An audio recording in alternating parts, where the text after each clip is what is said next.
मनभेद मात्रै हो, मतभेद त होइन नि। त्यस कारण मत एउटै छ, यो मन नमिलेका मनलाई अब मिलाउनुपर्छ। त्यो मिलाउनको लागि कसले के गर्नुपर्छ त, त्यहाँ के चाहिन्छ? रसायन। अब त्यो रसायन प्रयोग गर्नु पर्यो नि त। कम्युनिस्ट पार्टी भन्ने बित्तिकै कम्युनिस्ट विचार भनेको यो रसायन जोड्ने प्रयासमा दोस्रो तेस्रो तहका नेताहरू धेरै लागि पर्नु भयो। द्वन्द्वात्मक भौतिकवादी सृजनाबाट भएको होइन र दुईटा द्वन्द्व नभइकन सृजनै हुँदैन।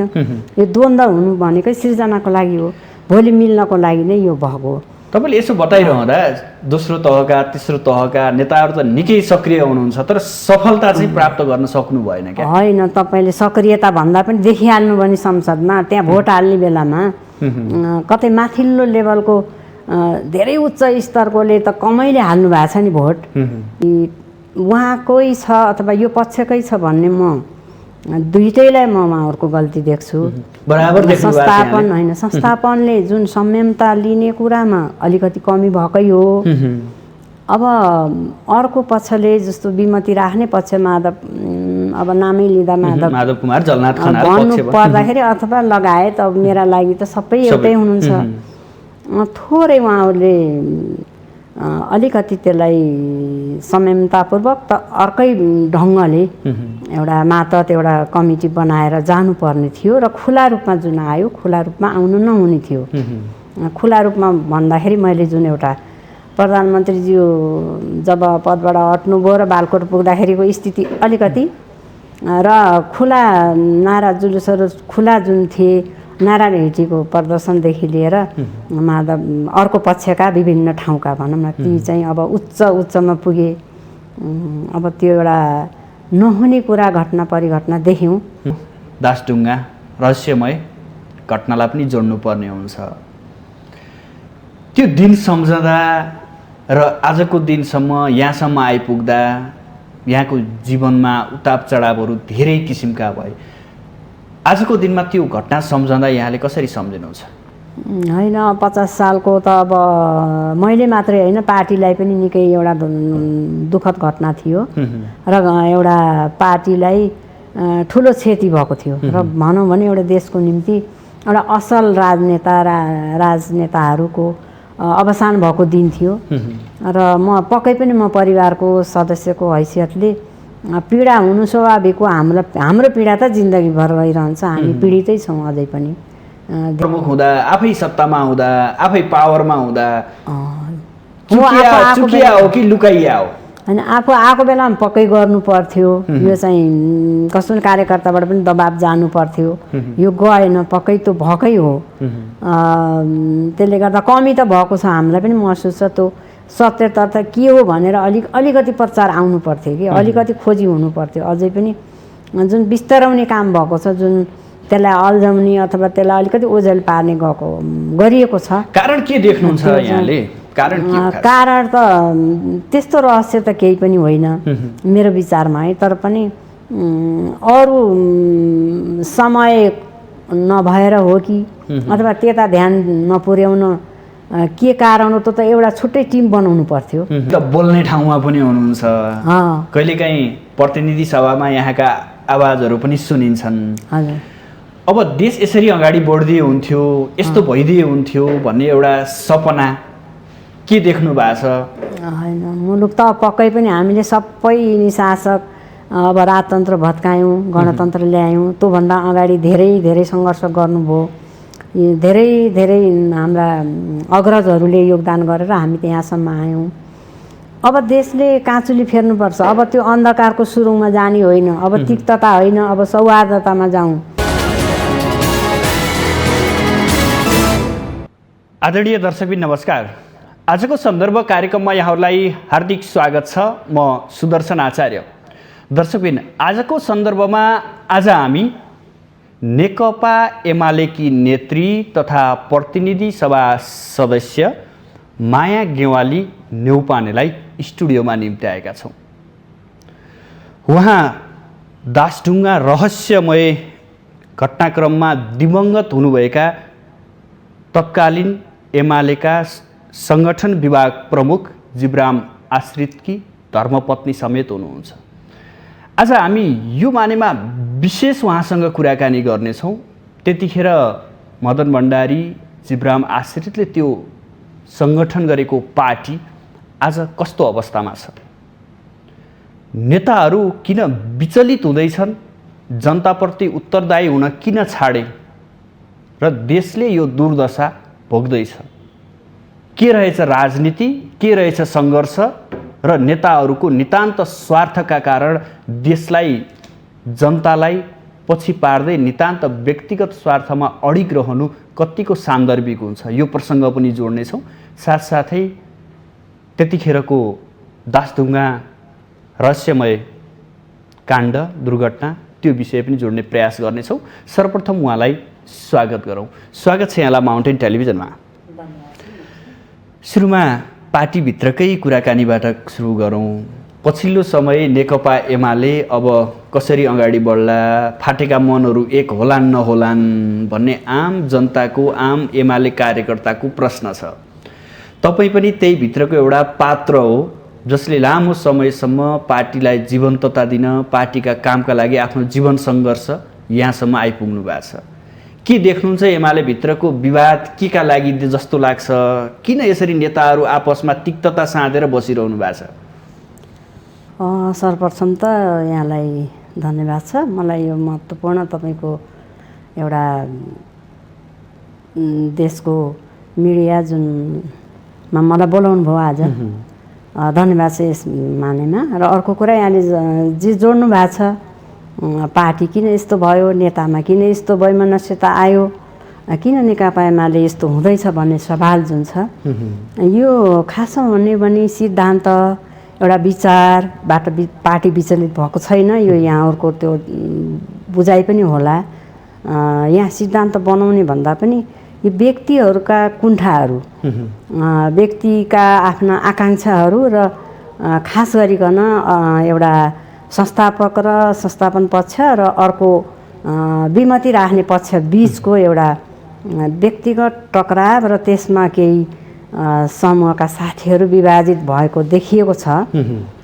तथापि पार्टी एउटै छ, पार्टी विभाजन अहिले भएको छैन, मनहरू मात्रै बाजिएका छन्। यस कारणले यो मन अलिकति भाँचिएका हुन्, मनका कुराहरू एक आपसका नमिलेका हुन्, तर यो पार्टी विभाजन भएको छैन।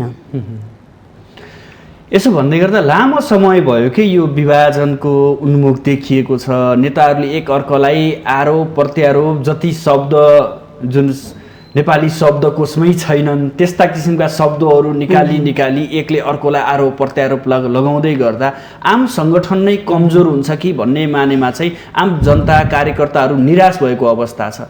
किन यस्तो भइरहेछ?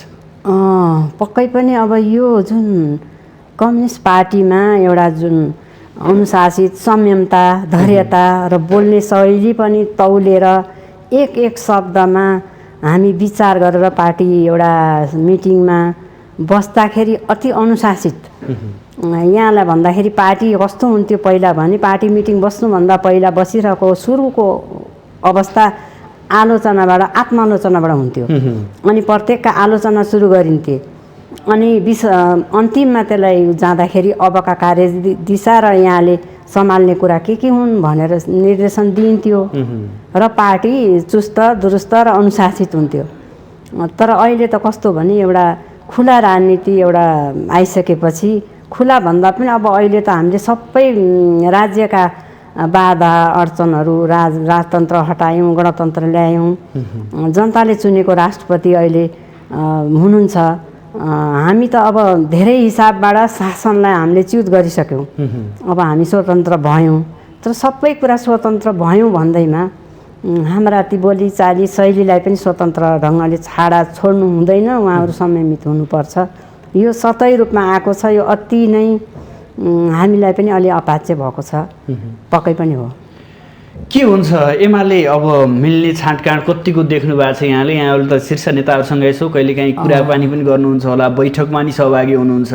के भन्नुहुन्छ नेताहरू, अब मिल्ने छाँटकाँट छ, मिल्नुपर्छ भन्ने छ कि अथवा होइन छोडिदिउँ एउटा समूह आफ्नै आफ्नै तरिकाले हिँडौँ भन्ने छ? के देखिरहनु भएको छ? त्यस्तो अब माथिल्लो पङ्क्तिको नभएको हुनाले अब मिल्ने छलफलमा त म भएकी छैन, तर दुईतिरैकै कुरा सुन्दाखेरि अब मिल्नुपर्छ भन्ने छ। कतिपयमा चाहिँ अझै पनि दम्म छ, अझै दम्म बाँकी छ, उहाँहरूमा अझै घमण्ड बाँकी छ, अझै पनि केही भित्र गाँठाहरू छन्। अब त्यो फुकाउँदै जानुपर्छ उहाँहरूले। यदि उहाँहरूले बाटो देखाउनु भएन, संयमता गर्नु भएन भने त अबका पिँढीलाई अप्ठ्यारो पर्छ नि। त्यसैले के सिक्ने त? भोलि अब मेरै पछाडि आउने पुस्ताले के भन्ने त? मेरा छोराछोरीले के भन्ने, नातिहरूले के गर्ने? यो पार्टी हिजोको जुन अनुशासित परम्पराबाट आयो, अब त उहाँहरूले सोच्नुपर्ने हो, अर्को पुस्तालाई बाटो देखाउनु पर्यो। कमजोरी कसमा देख्नुहुन्छ अध्यक्ष केपी शर्मा ओलीको? कमजोरी देख्नु भएको छ कि यहाँले? वरिष्ठ नेता माधव कुमार नेपालको कमजोरी देख्नु भएको छ, अथवा यी दुईटालाई खेलाउने अर्को तेस्रो पात्रको पो कमजोरी देख्नु भएको छ कि के देखिरहनु भएको छ? होइन, यस्तो छ, अब केही नभइकन त केही हुँदैन। जस्तो धुवाँ आउनको लागि आगो बल्नु पर्यो, त्यहाँ आगो सेउला सेउडी हुनु पर्यो, वनमा आगो बल्दा। केही नभइकन यो भएको छैन। उहाँहरूका भित्रका के नमिलेका कुरा हुन्। तर गल्ती उहाँकै छ अथवा यो पक्षकै छ भन्ने म दुईटैलाई उहाँहरूको गल्ती देख्छु। बराबर संस्थापन होइन, संस्थापनले जुन संयमता लिने कुरामा अलिकति कमी भएकै हो। अब अर्को पक्षले जस्तो विमति राख्ने पक्ष माधव, अब नामै लिँदा माधव कुमार जलनाथ खनाल भन्नु पर्दाखेरि अथवा लगायत, अब मेरा लागि त सबै एउटै हुनुहुन्छ। थोरै उहाँहरूले अलिकति त्यसलाई संयमतापूर्वक त अर्कै ढङ्गले एउटा मातहत एउटा कमिटी बनाएर जानुपर्ने थियो र खुला रूपमा जुन आयो, खुला रूपमा आउनु नहुने थियो। खुला रूपमा भन्दाखेरि मैले जुन एउटा प्रधानमन्त्रीज्यू जब पदबाट हट्नुभयो र बालकोट पुग्दाखेरिको स्थिति अलिकति र खुला नारा जुलुसहरू खुला जुन थिए, नारायण हिटीको प्रदर्शनदेखि लिएर माधव अर्को पक्षका विभिन्न ठाउँका भनौँ न, ती चाहिँ अब उच्चमा पुगे। अब त्यो एउटा नहुने कुरा घटना परिघटना देख्यौँ। त्यतिसम्म नहुनु पर्थ्यो। त्यो दुईटैबाट केही भएको छ। अब गल्ती दुईटैले सच्याएर संस्थापन पक्षकै एउटा मूलधारमा आउनु पर्यो। मूलधारमा मिल्छन् जस्तो लाग्छ यहाँलाई? पक्कै मिल्छ। कम्युनिस्ट पार्टी मिलेरै यहाँसम्म आएको हिजोको। तर इतिहास हेर्ने हो भने नेपालका कम्युनिस्टहरू धेरै लामो समयसम्म एकै ठाउँ बसेको इतिहास छैन। त्यो मानेमा पनि फेरि पनि पार्टी विभाजन हुने हो कि भन्ने चिन्ता? होइन, त्यसो त नमिलिकन यहाँसम्म आएन त। हिजोको झापाको आन्दोलन र उताको मुक्ति मोर्चा मिलेर एउटा कम्युनिस्ट पार्टी बन्यो। त्यसपछि माले हुँदै एमाले आयो, एकीकृत मार्क्सवादी लेनिनवादी भयो, मार्क्सवादी मिल्नुभयो। साना प्रधान, मनमोहन अधिकारी, भरतमोहन अधिकारी एकीकृत भएर नै 48 सालमा एउटा चुनाव भयो।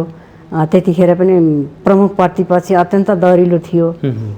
त्यसपछि पनि आएर अत्यन्त राम्रो अवस्था हुँदै थियो र पछिल्लो कालमा माओवादीसँगको एकीकरण पनि त कम्युनिस्ट पार्टीको मिलनको एउटा ठुलो एउटा हामीले घटना देख्छौँ। एकदमै राम्रो सफलता हो। त्यहाँसम्म आउँदा भलै त्यहाँभन्दा अगाडिका केही भयो होला, तर माओवादीसँगको एकीकरणलाई त हामीले ऐतिहासिक मिलन भन्नुपर्छ नि त। भनिएको थियो, भनिन्छ अझै पनि, यद्यपि सँगै छैन। हो।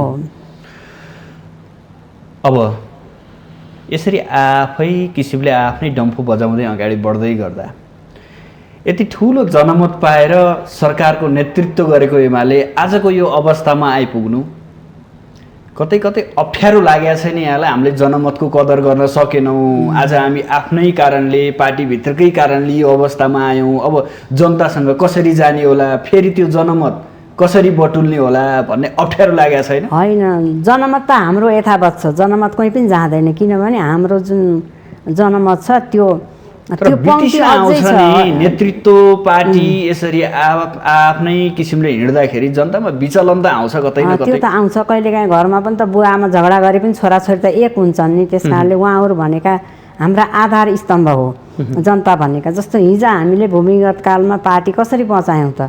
उहाँहरूमै आधारित भएर किसानमा, मजदुरमा, गाउँमा जुन वर्गीय आधारमा हाम्रो पार्टी स्थापित भयो र बचेर यहाँसम्म आयो। त्यो छाप अझै मेटिँदैन, किनभने लामो समयसम्म उहाँहरूले यो पार्टीलाई भरोसा गर्नुभएको छ। तपाईँले यसो भन्दै गर्दा अहिले तपाईँ र हामी यहाँ छलफल गर्ने क्रममा यतिखेर वरिष्ठ नेता माधव कुमार नेपाल पक्षीय केन्द्रीय कमिटी बैठक जारी छ, जहाँ 70 भन्दा बढी केन्द्रीय समितिका सदस्यहरू उपस्थित हुनुहुन्छ। उहाँहरू देशभरबाट नै सहभागी हुनुहुन्छ। अब यो सन्देश त देशभर नै जान्छ होइन? माधव पक्षका भन्दा पनि त्यो माधव पक्ष पनि त एमाले नै हो नि। त्यस कारणले त्यो एमाले छुटेकै छैन, एमाले फुटेकै होइन। त्यस कारण त्यो पक्ष त्यो बलियोको लागि भएको मान्छु म। उहाँहरू आफ्नो प्रतिबद्धता आफ्नो पार्टीलाई बचाउनलाई गर्नुभएको छ। यद्यपि फुटेको त छैन नि पार्टी त। कतै काङ्ग्रेसमा गएर अर्को पार्टी निर्माण गरेको भएदेखि माधव नेपाललाई हामीले दोष लाउन सक्छौँ। उहाँहरू यही पार्टीमा हुनुहुन्छ, उहाँहरू पनि यही पार्टीकै हो। त्यसैले त्यो जे गर्नुभएको छ त्यो फुट्नैकै लाग्यो भनेर हामीले नकारात्मक पनि हामी गएका छैनौँ। त्यो राम्रैकै लागि भइरहेको छ।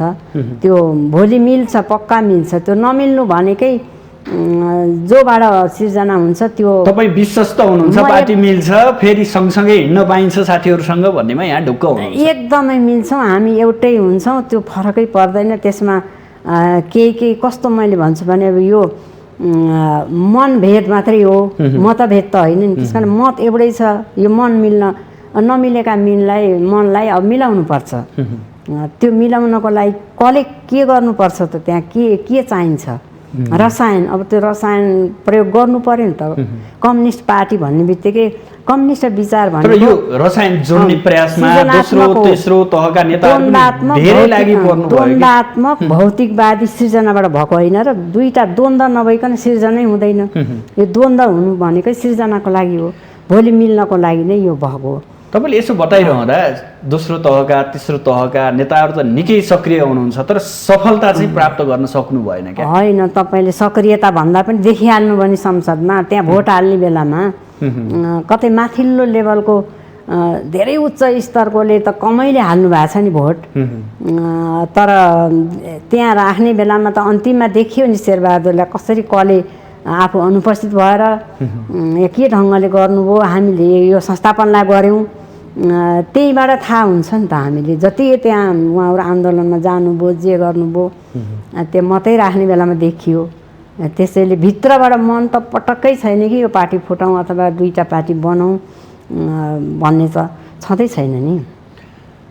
नितान्त केही स्वार्थका कारण यो पार्टी यसरी जस्तो तपाईँ र मेरो मन त फरक छ नि होइन? तपाईँका हरेक कुराहरू मसँग मिल्दैनन् होइन? प्रत्येक मान्छे मानव प्राणी सेल फरक फरक जिनबाट आएको हुन्छ। फरक जिनबाट आउनेको स्वभाव पनि फरक हुन्छ। अनि एउटै घरमा पनि त कसैलाई नुन चर्को, कसैलाई बिल्न चाहिन्छ। त्यस कारणले अब त्यो विविधताभित्र एकता हो कि। जसरी सयौँ थुङ्गा फुलका हामी भन्ने नेपाली गीत छ, हाम्रो राष्ट्रिय गान। हाम्रो पार्टी पनि विभिन्न धरातल भूमि, अब अप्ठ्यारो ठाउँ सप्ठ्यारो ठाउँ, अब कहीँ तराई मधेस उपत्यका हिमाल पहाडबाट जुट्नु भएको छ। त्यहाँका आफ्नै भौगोलिक मान्यता होलान्, त्यहाँका आफ्नै सोसाइटीकाबाट आएका विचार होलान्। त्यसले गर्दा विविधता भएको हो। असमानता पक्कै विकासमा छ। विकासमा असमानता हुने बित्तिकै व्यक्तिले आफ्नो आक्रोश व्यक्त गर्छ।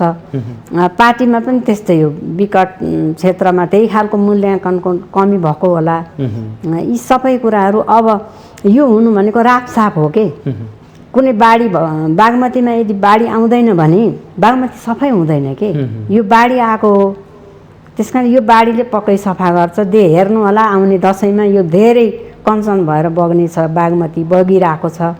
र हाम्रो पार्टी पनि पक्कै एउटा कञ्चन पार्टी भएर सफा भएर एउटा शुद्धिकरण भएको हो। यो शुद्धिकरणको लागि हो भन्छु मैले। अब समग्र नेपालको राष्ट्रिय राजनीतिका कुराकानी गरौँ। राजनीति गर्ने पार्टीहरू, राजनीति गर्ने दलहरू, त्यसका पात्रहरू नितान्त जनताप्रति उत्तरदायी हुनुपर्छ, नितान्त जनताको देशको सेवामा लाग्नुपर्छ भनिन्छ।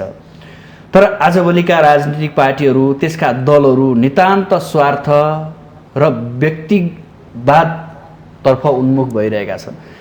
यसले नेपालको राष्ट्रिय राजनीति, नेपालको माटो, नेपालका जनतालाई के पाउने के लाग्छ यहाँलाई? होइन, यहाँले अब हुन त देखाइ फरक होला, तर त्यस्तो नितान्त स्वार्थी भन्ने त मलाई लाग्दैन होइन। कसैको होला, कोही व्यक्ति चरित्र अनुसार हुनसक्छ। तर जनताको हित बेगर र त्यहाँको विकास, त्यहाँका जनताको जीवनस्तर उठाउन, किसानका समस्या, मजदुरका समस्या अनि त्यहाँको महिलाको समस्याको विषयमा त उहाँहरूले आवाज उठाइरहनु भएको छ। हरेक वर्ष आउने बजेटमा परिरहेको छ। हरेक अब पालिकामा हेरौँ होइन, अब धेरै धेरै फरक मारिसक्यो नि देशले। यो भन्दै गर्दा उहाँहरू सत्तामा प्राप्तिमा अथवा कुनै पदमा नआउन्जेरी उहाँहरूको दैनिक अवस्था, उहाँहरूको पारिवारिक अवस्था कुन ठाउँमा हुन्थ्यो र आज कुन ठाउँमा छ भन्ने कुराले पनि त प्रश्न पार्छ नि।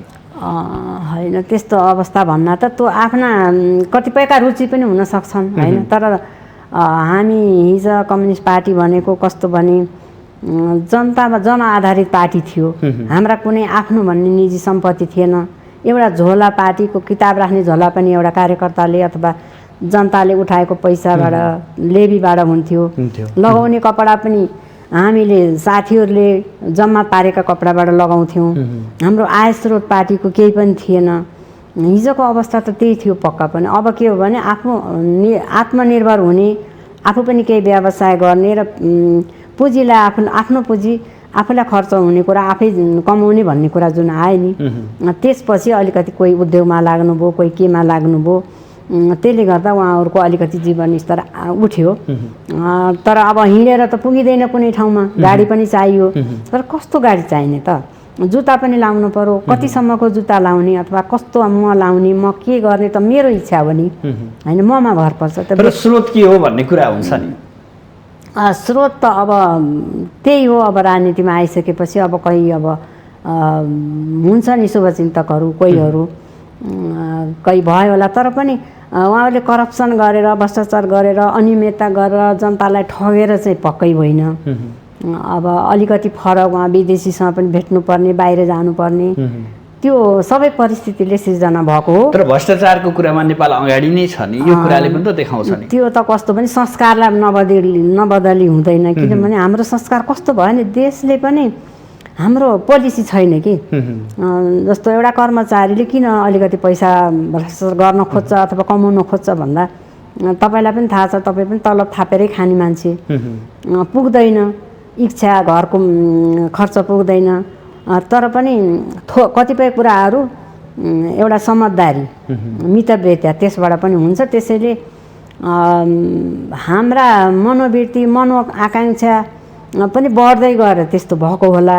कुनै एउटा कर्मचारीले अलि बढी कमाउन खोज्ने भनेको ऊ परिवारबाट ऊ त्यस्तो खालको माग आउँछ होइन। परिवारले उसलाई बाध्य पनि बनाउँछन् कतिपय।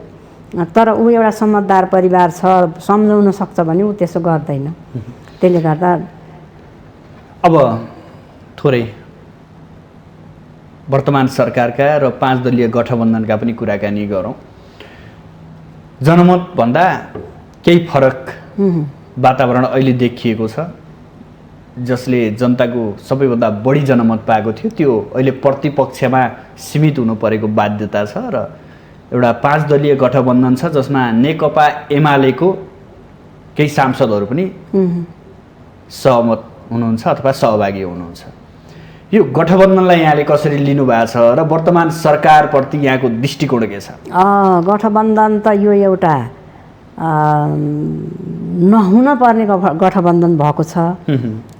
यो कस्तो छ भने अल्पमतको सरकार, बहुमतको प्रतिपक्ष मैले हेरेको। किनभने तपाईँले आफै हेर्नुहोस् त्यहाँ कतिवटा पार्टी मिलेका छन् अनि कुन कुन अवस्था अथवा के कारणले त्यहाँ चाहिँ पार्टीले सहयोग गरेका छन् त्यो आधार पनि हेर्नु पर्यो। कुनै त्यसमा स्थायित्व छैन। भोलि प्राविधिक कुनै कारणले मानव एउटा मन्त्री नपाएकै न्युमा पनि सरकार ढल्न सक्ने अवस्थामा छ। यहाँले देखिहाल्नुभयो अब झन्नै महिना दिन हुन थाल्यो मन्त्रीमण्डल पुनर्गठन त्यो पुरा गठनै भएको छैन। त्यस कारणले यो शेरबहादुरज्यू 5औं पटक प्रधानमन्त्री बन्नुभयो, तर सकसको प्रधानमन्त्री भन्छु मैले। किनभने उहाँले पुरा मन्त्रीमण्डल गठन गर्न पनि अप्ठ्यारो। एकातिर उहाँलाई अहिले अर्को के अप्ठ्यारो परेको छ भने बजेट ल्याउने, जनप्रिय लोकप्रिय बजेटको उहाँले कसरी त्यसलाई उछिन्नुहुन्छ त कसलाई उहाँले त्यसलाई कसरी कुल्चेर जानु होला त्यो पनि हामी हेर्छौँ, हामी प्रतीक्षामा छौँ, वाच गरिरहेका छौँ। उहाँले ती जनप्रिय कार्यक्रमहरूलाई यदि कुल्चनु हो भने त जनताले पनि हेर्ने छैनन्। वृद्ध बाआमाले वृद्ध भत्ता नपाए भने, यदि काट्नुभयो भने त्यहाँनिर सारा वृद्ध आमा बुवाहरू उठ्ने छन्। त्यसले गर्दा एकल महिलादेखि लिएर सामाजिक सुरक्षा, अर्को स्वास्थ्य बिमा, अनि त्यसपछि शैक्षिक ऋणका कुरा, यहाँ राम्रा राम्रा कुरा छन्। त्यस कारणले यो वैज्ञानिक खालको जुन अर्थ मन्त्रीज्यूले ल्याउनु भएको बजेट थियो केपी शर्मा ओलीको पालाको भर्खरैको, अब शेरबहादुरज्यूले त्यसलाई कसरी गर्नुहुन्छ त, कसरी त्यसलाई लिनुहुन्छ? एउटा चुनौती त्यो पनि छ, ठुलो चुनौती छ। यहाँलाई भन्नु होला यो पार गर्नमा सक्नुहुन्न। यदि त्यो कुल्चेर जानुभयो र त्यसमा उहाँले लोकप्रिय बन्ने नाममा, नयाँ ल्याउँछु भन्ने नाममा उहाँले आफूलाई नै त्यतिखेर विस्थापित गर्नुहुनेछ, हामीले त्यहाँनिर विरोध गर्नेछौँ। र उहाँले शिक्षा मन्त्री पनि कस्तो नियुक्त गर्नुभएको छ भन्दा जो पैसा वाल्छ स्वास्थ्य राज्य मन्त्रीलाई उहाँले पैसाको भगारीलाई ल्याएर स्वास्थ्य मन्त्री बनाउनु भएको छ। त्यो त होइन नि त। त्यस कारणले उहाँले सुरुवाती नै मर्निङ सो द डे भन्छन्, त्यसैले उहाँ सुरुमै उहाँको अलिकति खड्केको छ। मलाई लाग्छ भलै प्रधानमन्त्री योग्य हुनु होला, उहाँ खारिएको हुनुहुन्छ, तर उहाँलाई साथ दिने हातहरू बडो बडो अप्ठ्यारोमा पर्नु भएको छ। त्यसैले यो सरकारको मैले भविष्य देखेकी छैन। अन्तिममा मेरो विचारमा यो सरकारले नभएर मिलिजुली सरकार बनेर एउटा नयाँ सिराबाट पछि 6 महिनापछि एउटा चुनावी सरकारले सम्भावना त्यसरी देख्नु भएको छ। चुनावमा चाहिँ अर्कै सरकार पनि हुन सक्छ, किनभने नेपाली काङ्ग्रेसले यो ढङ्गको क्रियाकलाप गर्दै गए भने होइन। अब हामीले बजेट हेर्नु छ, कार्यक्रम हेर्नु छ, तबसम्म हामीले अब हनीमुन पिरियड भन्छ नि त्यसलाई चाहिँ गर्नु। हनीमुन पिरियड पनि कस्तोलाई भने उहाँहरू भर्खर अब 1.5 वर्ष बाँकी छ, 3 महिना त हामीले त्यस्तो छोडिदिँदाखेरि अब हामीले 3 महिना होइन, अब दिनगन्ती सुरु भइसके। त्यसले गर्दा अब हामीले हेर्दै जानेछौँ।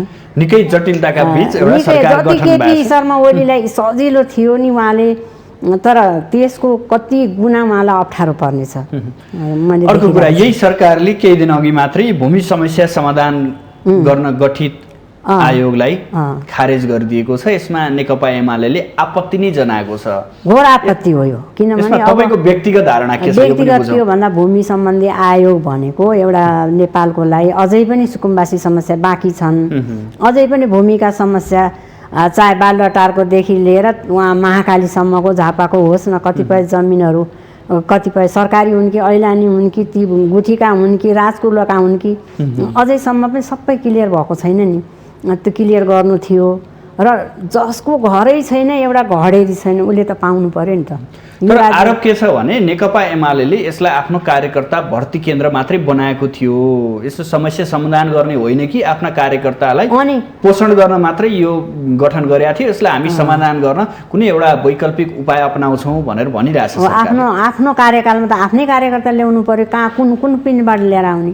आकाशीय पिण्डबाट त आउँदैनन्, यही धरतीबाट हो, यही पार्टीबाट हो। त्यसले गर्दा हिजो योगदान गरेका, हिजो यही विषयमा दखल भएका र त्यस्ता जो मेयरको लागि उम्मेदवार हुनुहुन्थ्यो, योग्य हुनुहुन्थ्यो, उहाँको लागि छानेको छ। त्यसैले भर्ती केन्द्र होइन, यो एकदमै जायज कुरा थियो।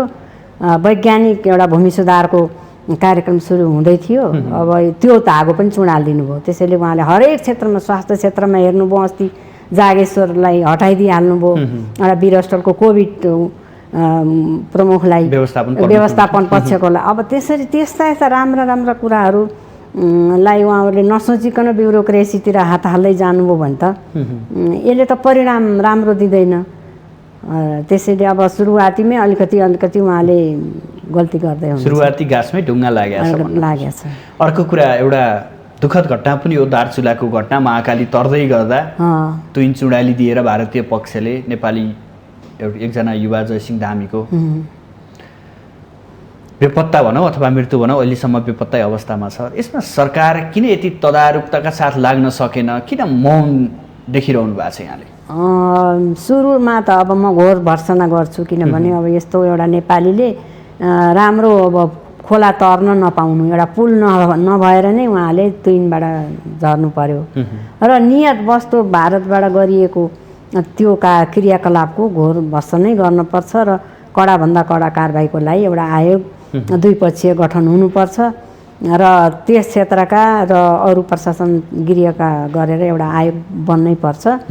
यसको एकदम दुःखद निन्दा, यो घटनाको म एकदमै निन्दा गर्छु। सरकार किन यति मौन देखियो यो घटनामा, के लाग्छ यहाँलाई? अब मौन छैन। अस्ति सदनमा पनि यो विषयमा हामी सुरुमै हामीले तपाईहरु त बोल्नु भएको छ, सरकारले के भनेको छ भने एउटा समिति गठन गरेको छ, 10 दिनपछि यसको प्रतिवेदन आइसकेपछि मात्रै हामी प्रक्रिया अगाडि थाल्छौँ भनेको छ, तर मौनता चाहिँ देखिन्छ। मौनता देखिएछ। त्यसैले यो सुरु उसले जति एकदम यसलाई जागरुक लिएर गर्नु पर्थ्यो गरेको छैन। त्यो त आउँछ नि 26 गते फेरि सदन खोल्ने भनेको छ, सदन हाउस छ। अब त्यतिखेरै अब हामीले आवाज उठाउँछौँ। अब तपाईँलाई यहाँसम्म ल्याइसकेपछि 2050 साल जेठ 3 गतेको दासढुङ्गा रहस्यमय घटनालाई पनि जोड्नु पर्ने हुन्छ। त्यो दिन सम्झँदा र आजको दिनसम्म यहाँसम्म आइपुग्दा यहाँको जीवनमा उताप चढावहरू धेरै किसिमका भए। आजको दिनमा त्यो घटना सम्झँदा यहाँले कसरी सम्झिनुहुन्छ?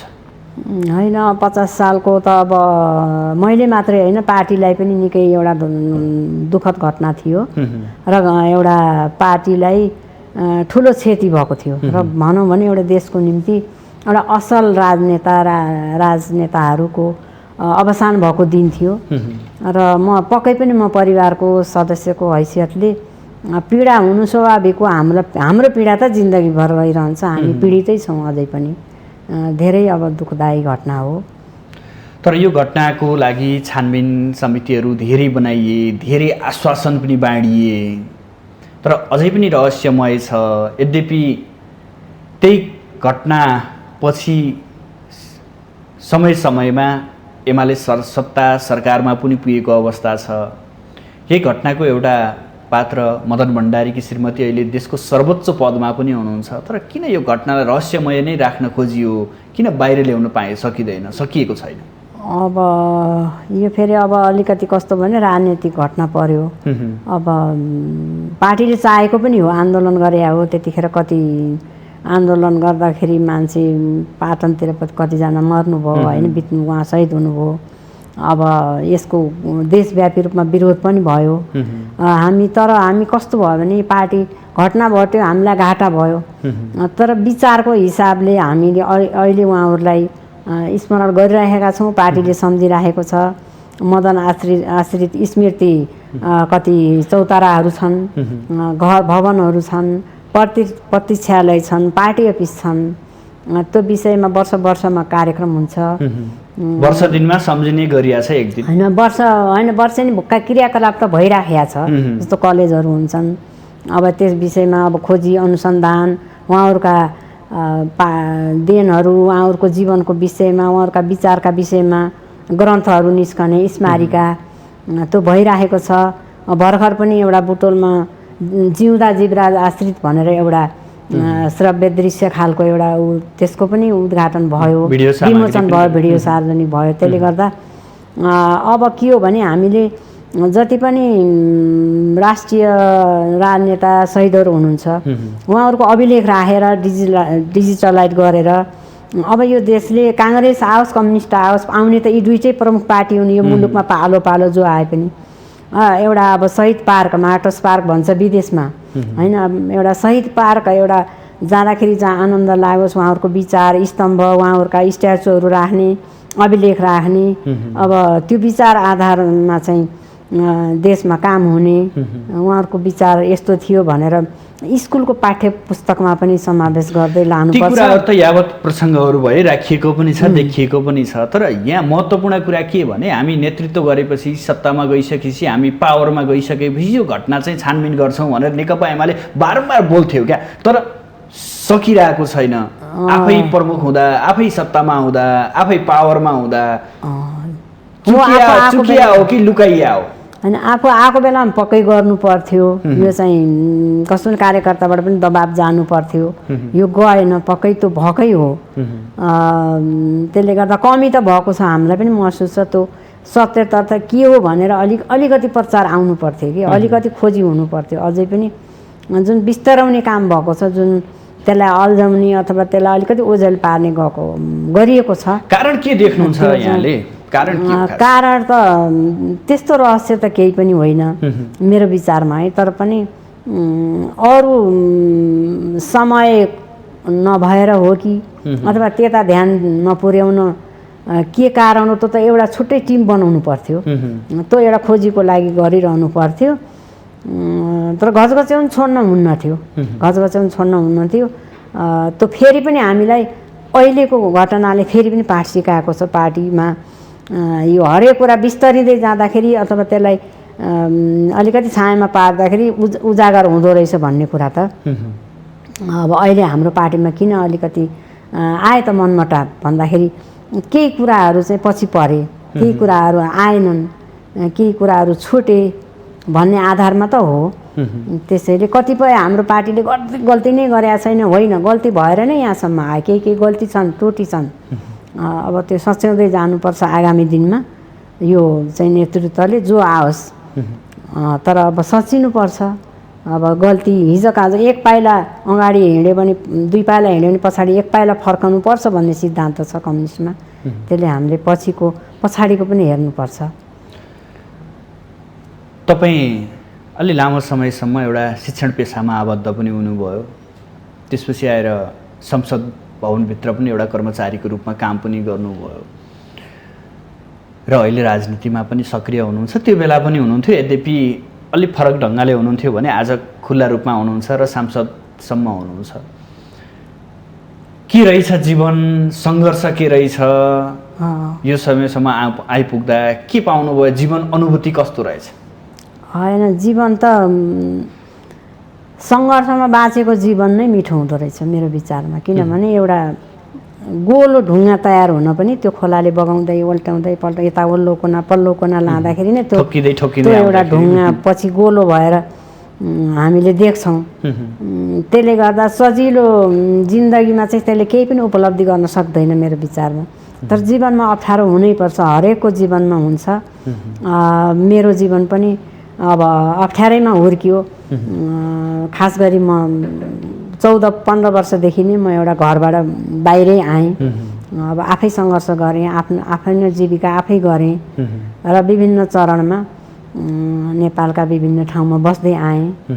त्यहाँको भौगोलिक जीवन, जनजीवन हेर्दै आएँ, आफू पनि सँगसँगै लागेँ। जीवन एउटा के रहेछ भने अब जस्तो फिल्म जसरी हेरिन्छ त्यो एउटा फिल्म जस्तै यो विभिन्न कालखण्ड उमेरसँगै सबै कुराहरू परिवर्तन हुँदो रहेछन् र भोग्दै जाने कुरा रहेछ। त्यसैले जीवन एउटा खोला हो, नदी हो। त्यस कारणले ठोकिँदै सङ्घर्ष खाँदै ऊ समुद्रमा पुग्छ आखिरी। त्यसैले गर्दा मैले विगतलाई धन्यवाद नै दिन्छु, किनभने त्यो सङ्घर्ष हुन्न त भने मैले आज यस्तो उपलब्धि पाउन सक्ने थिएन। र गाउँमा कुनामा पढेको मान्छे आएर एउटा विधायिकामा आइरहेको छु, सङ्घीय सांसद। त्यसले गर्दा यो गौरव ठानेकी छु।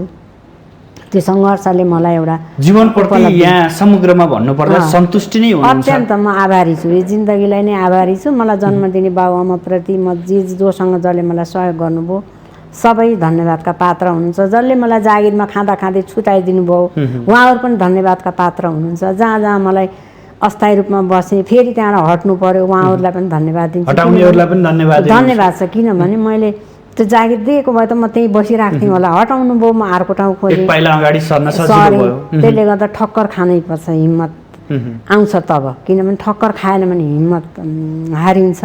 त्यसले गर्दा त्यो ठक्कर नै मेरो लागि एउटा बुद्धि पलाउने अथवा सङ्घर्ष गर्ने अर्को पाइला हो। त्यसैले सबै धन्यवादका पात्र हुनुहुन्छ जे गर्नुभएको छ। अर्को कुरा, तपाईँ विभिन्न समितिहरूमा पनि बसेर काम गर्नुभएको छ, अहिले त बोल्ने ठाउँमा पनि हुनुहुन्छ। कहिलेकाहीँ प्रतिनिधि सभामा यहाँका आवाजहरू पनि सुनिन्छन्। अब देश यसरी अगाडि बढ्दै हुन्थ्यो, यस्तो भइदिए हुन्थ्यो भन्ने एउटा सपना के देख्नु भएको छ? होइन, मुलुक त पक्कै पनि हामीले सबै निशासक अब राजतन्त्र भत्कायौँ, गणतन्त्र ल्यायौँ। त्योभन्दा अगाडि धेरै सङ्घर्ष गर्नुभयो। धेरै हाम्रा अग्रजहरूले योगदान गरेर हामी यहाँसम्म आयौँ। अब देशले काँचुली फेर्नुपर्छ। अब त्यो अन्धकारको सुरुङमा जाने होइन, अब तिक्तता होइन, अब सौहार्दतामा जाउँ। मिलिजुली जाउँ। मत भिन्न हुन सक्छन् तर मन एक ठाउँमा आउँ, देश बनाऊँ। अब जनताले दुःख पाउनै हुन्न। अब जसरी बिजुली अब हामीलाई पहिला बत्ती बाल्न गाह्रो थियो, अब बिजुली छ। त्यसै गरी पर्याप्त पानी, बाटा राम्रा, पढ्न राम्रा स्कुल, राम्रा स्वास्थ्य चौकीहरू, अस्पतालहरू, कलेजहरू अब दुर्गममा पनि हुनु पर्यो। दुर्गमका जनताले पनि यो पढाइको विद्याको ज्योतिबाट विमुख हुनु भएन। त्यहाँ पनि एउटा सिपमूलक अथवा आधुनिकरण सबै खालका हुनुपर्छ। त्यसले गर्दा अबको नेपाललाई नयाँ नेपाल, समृद्ध नेपाल, सुखी नेपाल जुन सपना थियो केपी ओलीको, त्यो अनुसार लानको निम्ति सबैका हातहरू अगाडि बढ्नुपर्छ। सबैका मन एकै ठाउँ हुनुपर्छ। भलै विचारहरू फरक होला, मत फरक छन्, मनहरू एक ठाउँ आउँ, देश बनाऊँ। अब पार्टी कसैका खुट्टा तान्ने भन्दा अब मुलुकलाई कसरी अगाडि बढाउने त, त्यो सोचमा त्यतातर्फ चिन्तित हुनु पर्यो राष्ट्र नेताहरू। नत्र हामीले हिजोको फेरि अन्धकारतिर जाने हो भने फेरि राजनीति लडाइँ, फेरि स्वतन्त्रताको लडाइँ, फेरि युद्धको हामीले हतियार बिसायौँ, सबै काम भयो, सबै हेऱ्यौँ नि हामीले।